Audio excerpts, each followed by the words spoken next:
You talked about marquee players. We all saw what happened, or maybe chose not to see what happened to Dak Prescott last week. What is his injury time?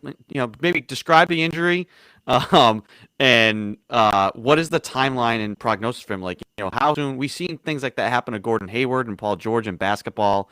Obviously, they're expected to do different things athletically, but what is the timeline for him to come back? I mean, a guy who was fighting for a contract, he got franchise tagged, wanted that long-term contract. Is he gonna be able to play next season? Can he be the same guy? What's the outlook there for Dak? I certainly think it looks really good for him. I mean, was it's a horrific injury. It was wildly unfortunate to see it happen to someone like him. He's a really good player, well respected in the league.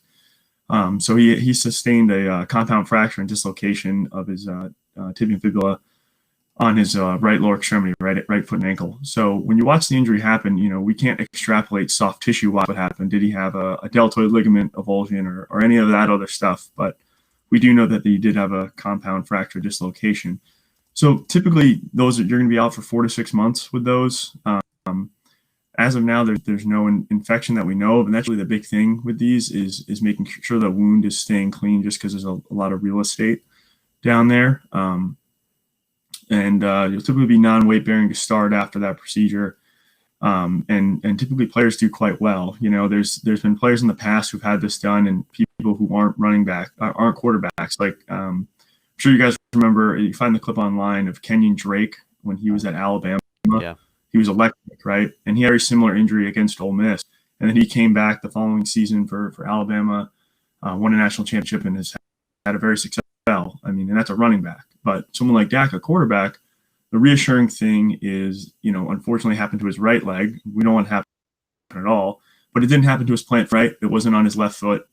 He's a right-handed thrower. So if you see any injury on a right-handed quarterback or whatever arm it is, you look at their plant foot, so the front side leg, and want to say, okay, how's that going to influence their drive and things like this? But I mean, he should do fantastic. I mean, Dallas Cowboys are a top-tier organization. They probably have the best healthcare in the NFL or at least in the conversation. So he'll probably do just fine. But it's going to be quite the road. And then 4 to 6 month timeline. Around 3 months is when you start running, and then around 4 to 6 is when you start doing that sports specific activity. So he should be ready by training camp, pending any unfortunate unforeseen setbacks. But I just hate to see it happen to a guy like him.